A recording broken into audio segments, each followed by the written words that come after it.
안녕하세요. 말씀 베이커리 953번째 시간 기도하심으로 시작하겠습니다. 거룩하신 주님 감사합니다. 주님의 말씀을 묵상합니다. 성령님께서 말씀에 조명이 되어 주시옵소서. 우리 주 예수 그리스도님의 이름으로 기도합니다. 아멘. 네, 오늘 보실 말씀은 마가복음 14장 22절에서 31절까지의 말씀입니다. 그들이 먹고 있을 때 예수님께서 빵을 들어서 축복하신 다음에 떼어서 그들에게 주시고 말씀하셨다. 받아라. 이것은 내 몸이다. 또 잔을 들어서 감사를 드리신 다음에 그들에게 주시니 그들은 모두 그 잔을 마셨다. 그리고 예수님께서 말씀하셨다. 이것은 많은 사람을 위하여 흘리는 나의 피 곧 언약의 피다. 내가 진정으로 너에게 말한다. 이제부터 내가 하나님의 나라에서 새 것을 마실 그날까지 나는 포도나무 열매로 빚은 것을 다시는 마시지 않을 것이다. 그들은 찬송을 부르고서 올리브산으로 갔다. 자, 예수님께서는 6월절 저녁 식사를 제자들과 함께하고 계십니다. 그 저녁 식사 자체가 성만찬이 된 것이 아니라 예수님께서 식사하시는 중에 지금 빵을 들어서 축복하시고 그리고 잔을 포도 음료를 들어서 감사를 드리신 다음에 제자들에게 선포하신 이 말씀 때문에 이 식탁이 거룩한 하나님의 만찬, 바로 주님의 만찬이 된 것입니다. 그래서 우리는 이것을 성찬식이라고 합니다. 자, 여기서 지금 예수님께서는 이 빵을 통해서 이것이 내 몸이다라고 얘기하십니다. 그래서 이것이 예수님께서 우리에게 생명의 양식으로 오셨다라는 것을 강조하고 있고, 그리고 예수님께서는 우리의 죄사함을 위해서 피 흘리시는 것을 이 포도주를 통해서 선포하고 계시는 것입니다. 그런데 우리가 눈여겨볼 것이 25절에서 이제부터 내가 하나님의 나라에서 새 것을 마실 그날까지 나는 포도나무 열매로 빚은 것을 다시는 마시지 않을 것이다 라고 얘기합니다. 자, 이것은 이제 구원이 완성되고 나서 새로운 포도주, 한마디로 그 기쁨의 잔을 마실 것이다 라는 말씀으로 볼 수 있는 것이죠. 자, 이렇게 주님께서는 제자들에게 성찬식을 최초로 이제 제정하시게 됩니다. 자, 그러면서 27절 보면요. 예수님께서 제자들에게 말씀하셨다. 너희가 모두 걸려서 넘어질 것이다. 성경에 기록하기를 내가 목자를 칠 것이니 양떼가 흩어질 것이다 하였기 때문이다. 그러나 내가 살아난 뒤에 너희보다 먼저 갈릴리로 갈 것이다. 이 베드로가 예수님께 말하였다. 모두가 걸려 넘어질지라도 나는 그러지 않을 것입니다. 자, 여기서 걸려 넘어진다라는 말은 다른 번역으로는 그리스어 번역으로는 버릴지라도라는 번역으로 됩니다.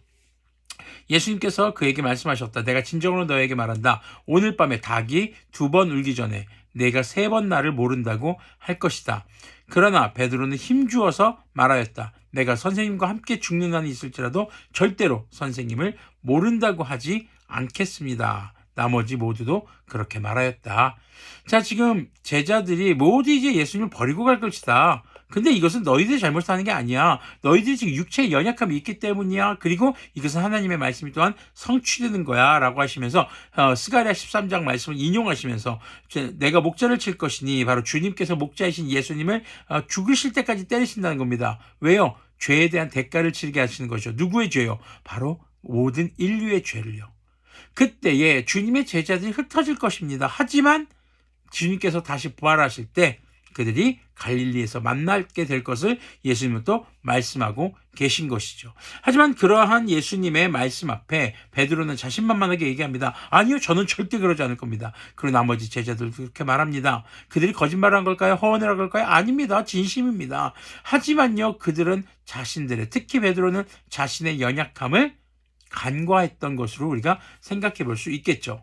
자, 고린도전서 11장 26절에서는요, 이 성찬식에 대해서 우리가 주님께서 제자들과 하신 마지막 이 6월절 저녁 식사를 계속 이어가는 것을 통해 주님께서 죽으신 이유, 즉 죄사함과 부활의 소망을 전하는 복음을 전하는 것이라고 기록하고 있습니다. 그렇기 때문에 우리는 우리의 예배 가운데 성찬식을 행하며 우리의 생명의 양식이 되시고 부활의 소망이 되신 예수님을 기억하고 전해야 합니다. 그리고 이 성찬식은 복음을 전하는 아주 중요한 도구이기도 하다는 것이죠. 자, 제자들이 예수님을 버리고 떠날 것을 말씀하신 이유는 그들을 정죄하기 위한 것이 아니었습니다. 그들이 예수님을 사랑한다고 고백한 건 진심이죠. 하지만 그들에게는 연약한 부분이 있었습니다. 그것이 뭐라면 육체의 한계입니다. 육체의 한계 때문에 오는 문제, 죄성, 바로 죄에 끌리는 속성이 있다는 것이죠. 죄의 유혹에 쉽게 넘어갈 수 있다는 것입니다. 이것은요, 두려움을 통해서도 주어지게 됩니다. 자, 그것을 아셨기에 주님은 지금 주님께서 부활하셔서 그들을 다시 만날 것이라는 소망을 이야기해주고 계신 것이죠.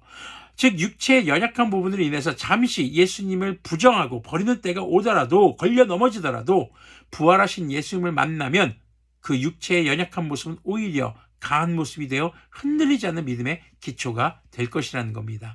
약할 때 강화 되시네 나의 보배가 되신 분, 이런 찬양도 있죠. 자, 그래서 그런 연약한 모습이 부활하신 예수님을 만날 때 든든한, 아주 튼튼한 믿음의 기초가 될 것이라는 것이죠. 자, 우리는요, 우리의 믿음에 대해서 결코 자신만만해서는 안 됩니다. 우리가 언제든지 예수님을 부정하고 떠날 수 있는 제자들처럼 걸려 넘어질 가능성을 가지고 있는 존재라는 것을 기억해야 합니다. 그리고 혹 세상 속에서 살아갈 때 예수님을 부정하는 것과 같은 그런 죄를 짓게 되었을 때, 삶에서 걸려 넘어졌을 때, 믿음이 걸려 넘어졌을 때 예수님의 말씀을 듣고 돌아서야 합니다. 예수님의 안타까운 마음이 담긴 말씀에도 악마의 유혹에서 돌이키지 않았던, 우리가 어제 말씀에서 묵상했던 가룟 사람 유다처럼 회개의 기회를 잃는다면 아무 소망이 없는 것이죠. 죄성을 가진 우리에게 생명의 양식인 말씀으로 오신 우리 주 예수 그리스도님을 우리는 늘 기억해야 합니다. 사람이 육체의 양식으로만 사는 것이 아니라 주님의 말씀으로 살 것이라는 그 말씀, 예수님은 그 말씀을 하시면서 악마의 유혹을 이기셨죠.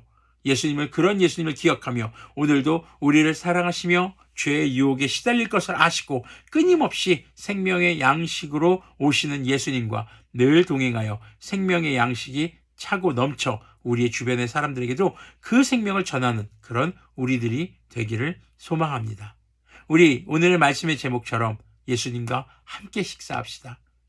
물론 밥을 먹을 때도 감사의 기도를 하는 것 맞습니다. 하지만 여기서 말씀드리는 것은 바로 주님의 말씀을 우리 잘 먹읍시다. 그래서 주님께서 부활하실 때에 혹 우리의 삶 중에 죄를 짓고 주님께 잠시 돌아설 때가 있더라도 주님의 말씀을 듣고 다시 생명의 양식을 통해 힘을 얻어 주님께 돌아올 수 있는 그런 우리들, 그런 여러분들이 되기를 소망합니다. 기도하겠습니다. 거룩하신 주님, 주님의 생명의 식탁에 우리를 초대해 주셔서 감사합니다. 주님, 그 식탁 자리를 떠나지 않게 하여 주시고 혹 우리의 연약함으로 그 자리를 떠났다 할지라도 다시 생명의 양식으로 힘을 얻어 주님의 그 생명의 식탁의 자리에 함께하며 우리가 주님의 거룩하신 그 복음을 증거하는 그런 주님의 자녀들 되도록 긍휼을 베풀어 주시옵소서. 우리 주 예수 그리스도님의 이름으로 기도합니다. 아멘. 네, 우리 말씀 채널의 제목이 말씀 베이커리죠. 그렇게 생명의 빵으로 오신 그 예수님이 늘 여러분들과 함께 하신다는 것을 잊지 마시고 여러분들이 그 생명의 양식에 늘 충만하기를 소망합니다.